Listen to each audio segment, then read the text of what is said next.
Hello, good morning mga kapads and mods. By the way, I'm waiting here inside the car kay nga to ang gwapong Ondoy Chris is to adito sa building na siya job interview. So I'm here in the car, inside the car, nagmuni-muni. So, while nga nag-wait, story sa ta here inside the car. So, storytelling sa ta, mga kapads and mods. So,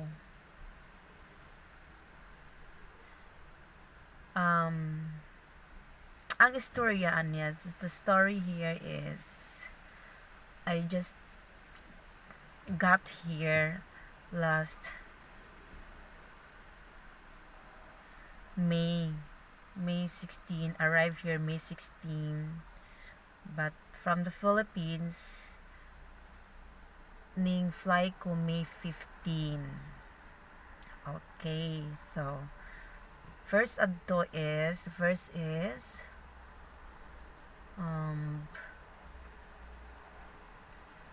from Manila.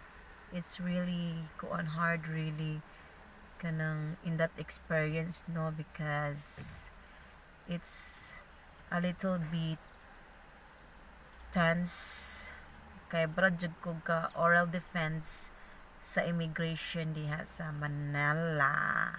A little bit stricto ba, a little bit strict. So here we go. So my visa will be valid May 16. So kadlawon, early in the morning. Then my flight there is also May 16 from Manila, 2 a.m. So valid siya sakto jud siya nga valid siya sa visa nga gihatag sa embassy, UK embassy. So in that time, kay first time lagi ta mo ko so hadlok po ta og mga offloaded diha sa mga immigration, mga IO. I watch some mga videos nga naa mga offloaded nga mga mahitabo ba. So research based on the research ko and also help with my agency, very jud ang agency nako, no, very hands on jud sila nako ba. Shout out day ko sa agency sa enhanced visa. Thank you so much mga madam, sir, kay inyo jud ko kanang wad ko ninyo kanang sa tawag na kanang pasagdai. They help me and also my fiancé. So mo to siya together sa ilang mga gi-suggest, ilang gihatag ingon ako, ila ko gitagan og mga unsa ko ang iandam nga mga papers, documents, so akong giandam. And then mo to sa sige ko gunahuna jud, wa jud ko tarong tugad to. Very kanang sleepy night jud to siya. Kay kuan siya ba sa tawag ng magununa jud ka sa immigration kung unsay mga pangutana, possible questions that ready na jud ko kay kung sa tawagan ng kung ma-upload jud ko so dili jud siya ingon nga as in kuan jud ba mo kung ila jud ko i-offload na jud sila rights nga mo offload nako. So mo to siya sa ilang pagkuan ako sa question pero gandam nako kung say mga questions nila nakoy kuan unsay lang mga i-ask mga documents I already kanang prepared jud. And also thank you ko nagpasalamat po ko sa akong mga friends over there sa Pilipinas nga also very kanang kuan jud sila pud, no, very kanang concerned pud sila ba, concerned citizen nga ila pa ko giingnan og mo ni ang mga tips, kitaan ko tips nila sa mga offload ana so a little bit kanang scary pud ba but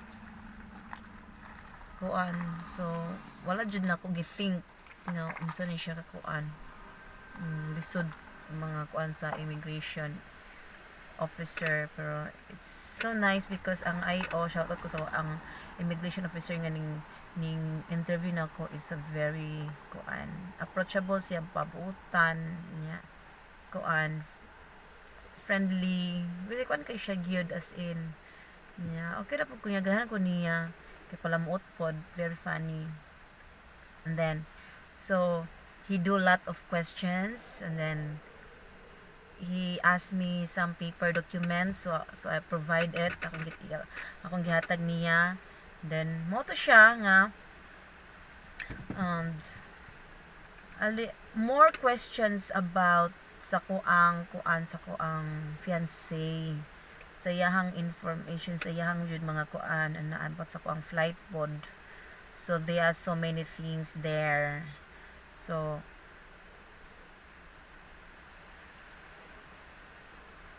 taas-taas jud ang ako ang travel, kay ang ako ang flights kay Bohol to Manila.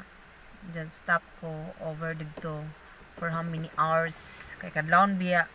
And then Manila, and then ning flight na pug ko Manila to Hong Kong. So immigrations, another immigrations or another questions. So a little bit scary dito sa kuan, sa Hong Kong, kay it's connecting flight man gud nako.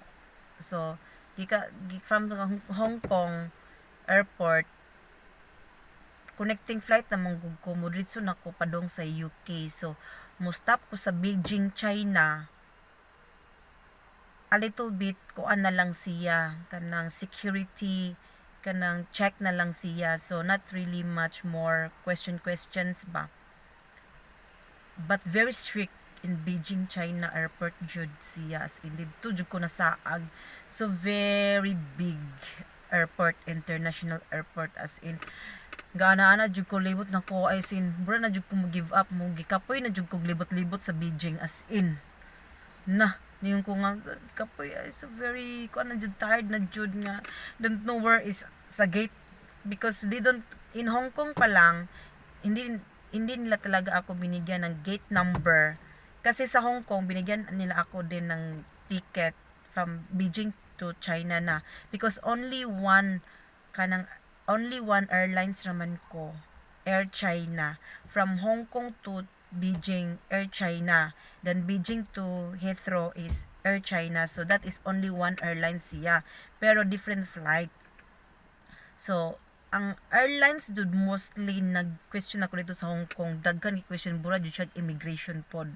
So akala ko kasi na bura jud kog nakuan sa netwang sinultian ni Tagalog, English, Bisaya, so that they can also understand some of the kanang followers there out there, English, Bisaya, and Tagalog, at so many there.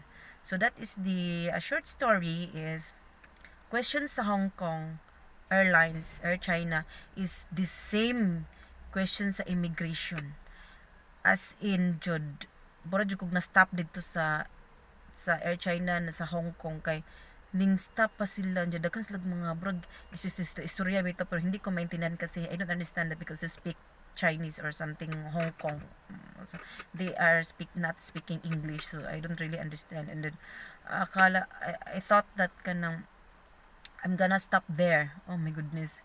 Pray. Oh, and then they ask the same as documents, papers, the same there in the immigration in Manila. And then and then in Beijing is it's so very difficult to find the because there's no gate, only the kanang flight number, blah blah blah, and then looking for it, and then, so where is the kanang kuan here kanang na. So I'm asking question in the Beijing. I don't really kanang hesitate to ask question there, but there's people there that working there in the airport that don't understand English. Oh my goodness. It's Chinese, Chinese language. Some of them maybe they're working not really don't understand English. So that's it.